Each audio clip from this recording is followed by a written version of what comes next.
In this video, I will take you on our journey across the southern edge of Kinder. We will weave through mystical landscapes, witness daring rescue, hear stories of mystical beings, and how we met our final challenge. We continue our journey from this cairn, making our way back to the main path, and to the wild camper at the cairn.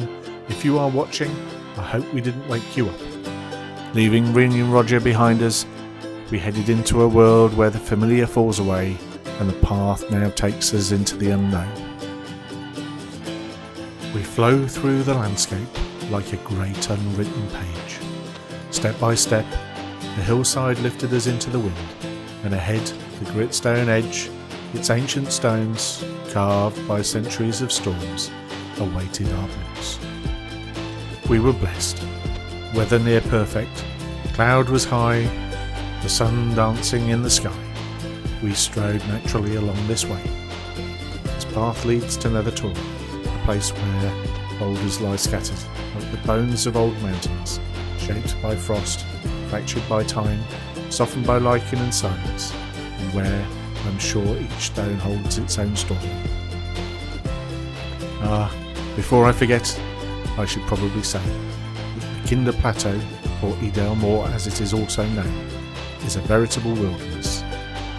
And great care should be taken not to stray from the path, the steep drops on one side and boggy peat moorland on the other. Stepping off the path can seriously spoil your day. Looming ahead of us now on the horizon is the Hartshorn, lying like a giant turtle guarding its reef. Climbing up to the Hartshorn marks where the path edges over 600 metres for the first time, before it drops back down into the great rift that is Grindsbrook Clough. The Hartshorn is then cobbled with stones, as if ancient crustacean have attached themselves to this watchtower of Edale Moor. From here, the landscape falls away sharply into Grindsbrook Clough, a veritable chasm, from which Kinder pours itself into Grindsbrook, and thus the River Noe. Passing over the Hartshorn, your imagination may play tricks on your eyes as you pass these boulders, and I swear this one looks like a giant frog. And there are many more, aged by centuries of wind and rain, that present strange forms from this wild roof of nature. We will see more as we travel the edge of this invigorating wilderness.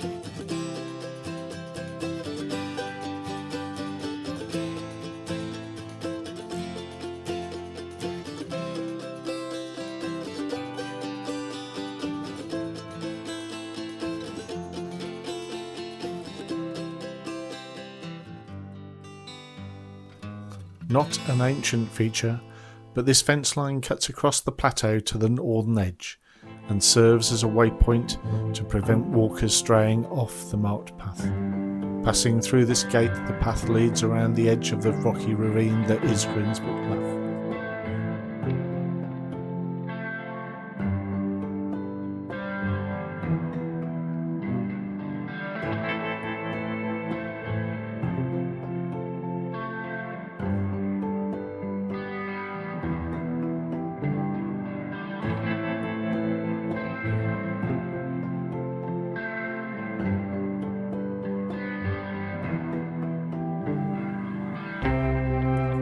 Here, the land either side of this cleaved ravine looks grassy and almost featureless, but the path rises further above this gorge, like a phoenix into the burnished bracken, before allowing me to drop into the steep-sided gorge.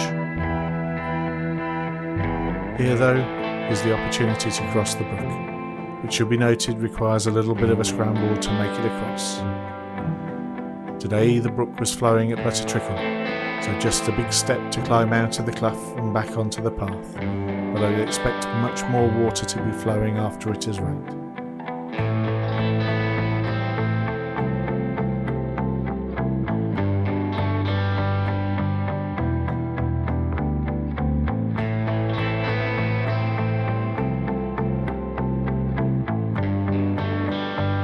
The path hugs the steep slopes and is rocky in places, ascends further above the brook as the clough drops away down the ravine.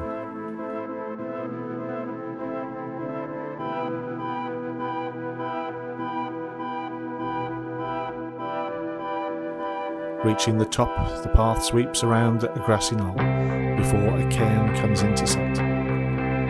This cairn, at the head of Grindsbrook Clough, marks the original start of the historic Pennine Way, although today, to help prevent erosion, the way passes below, making its way a little easier onto the plateau via Jacob's Ladder. But the cairn remains as a symbol of the enduring spirit of exploration and adventure for all those who venture to step onto this path. Looking back, the clough frames the great ridge, headed each end by Tor and Loose Hill.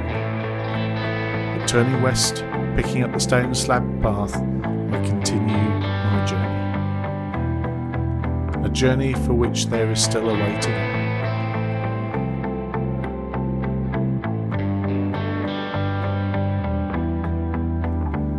Reaching these weathered stones offers a momentary break to take in where we'd been and plan our next heading.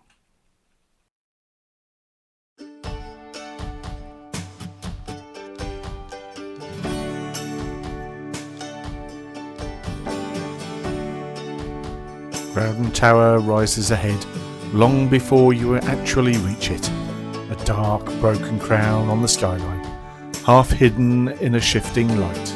As you draw closer, its shape begins to change. What looked like a single mass becomes a tangle of buttresses and leaning pillars, each one carved by centuries of wind that never stops moving across this edge.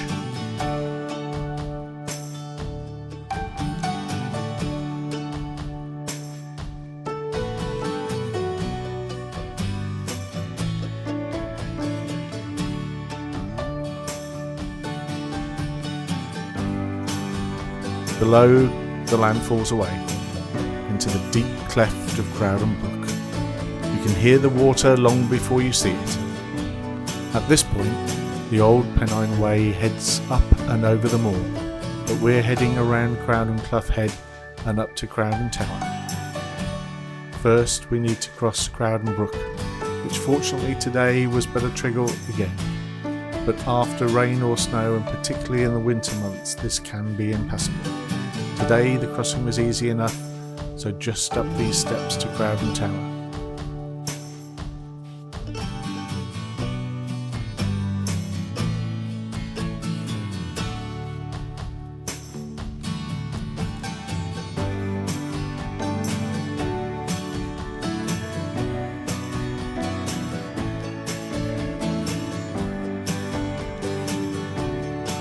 The air feels different here, colder, thinner, as if the tower pulls the weather towards itself. A faint, restless murmur rising from the shadows.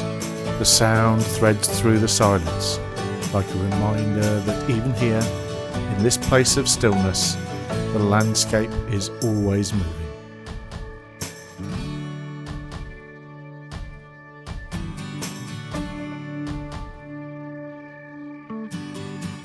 The gritstone walls are not smooth.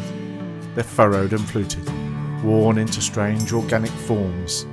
Some look like giant creatures, long turned to stone. Others resemble collapsed doorways, as though you're walking through the ruins of a fortress, built before people ever set foot in these hills.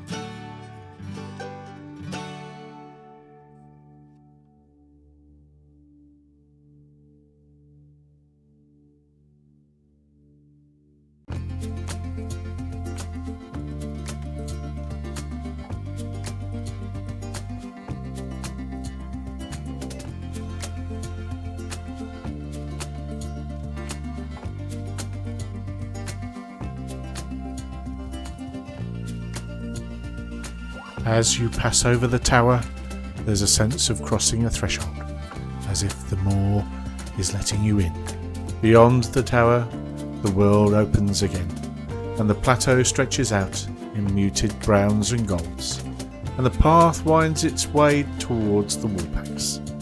But for a moment, as you leave, you feel its presence at your back, another silent guardian watching the edge, shaped by time, weather, and the long memory of them all.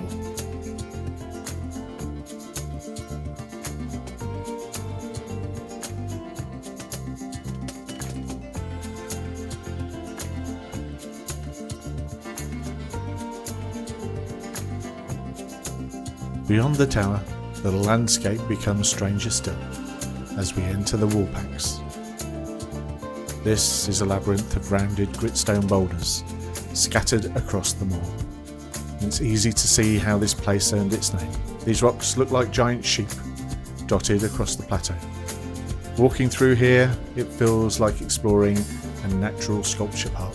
The path then drifts upwards into a landscape that feels less like a place and more like a dream. The Woolpacks doesn't reveal itself all at once. At first they appear as scattered shapes on the horizon, low pale humps rising from the peat. But as you step closer, the scale changes. What appeared small is now much bigger in reality. What looks simple becomes impossibly intricate. A maze of gritstone sculptures, each carved by wind that has never tired, and rain that has never missed a season. The stones, rounded, smooth, hollowed, twisted, as if the moor has spent millennia kneading them into these strange forms. Some sit alone like stranded sheep, others cluster together in tight, intimate groups. They form narrow corridors and sudden chambers, from which you need to re-emerge. Walking within them feels like wandering the very depths of the moor itself. As you weave through the clusters, the world narrows and widens in rhythm. One moment you're enclosed by towering forms, the next the sky opens up before you. Sound behaves differently here. The wind is soft, creating wavering tones, rising and falling, like the very breath is coming from the ground.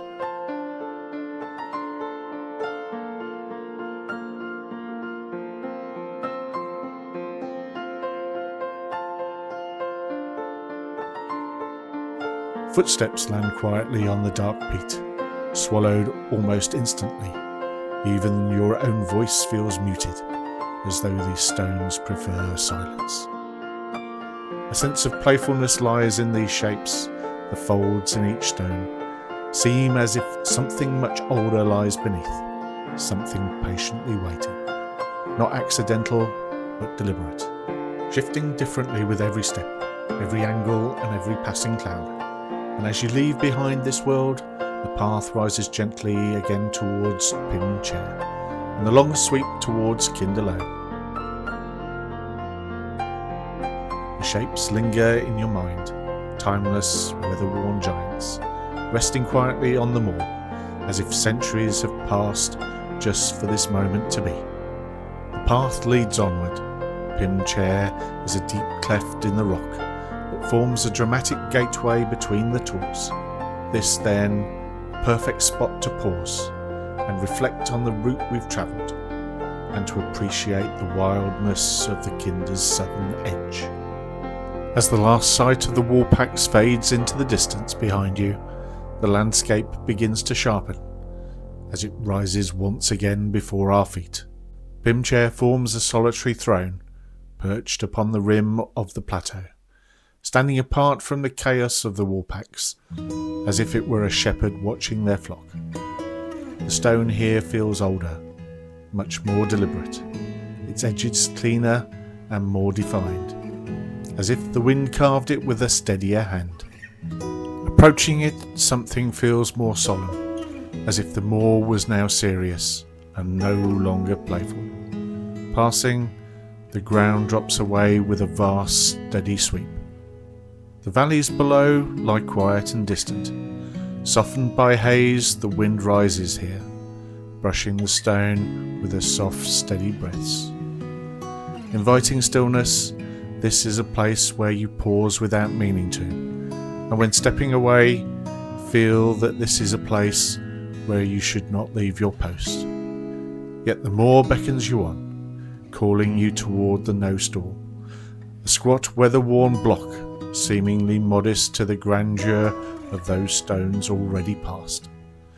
Like a boundary marker, a waypoint, where the character of the plateau shifts again. Rough and pitted, its surface has been etched by countless winters. Sitting firmly in its peat, it is unmoved by the weather that has swept this higher ground. Lichen clings to its shaded side, in pale greens and greys that very much soften its shape.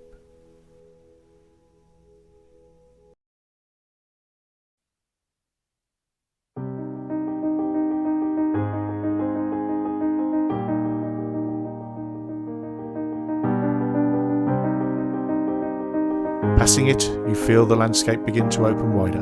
The horizon stretches, the sky grows, and the path ahead becomes longer, but more gently rises toward the highest point of our day.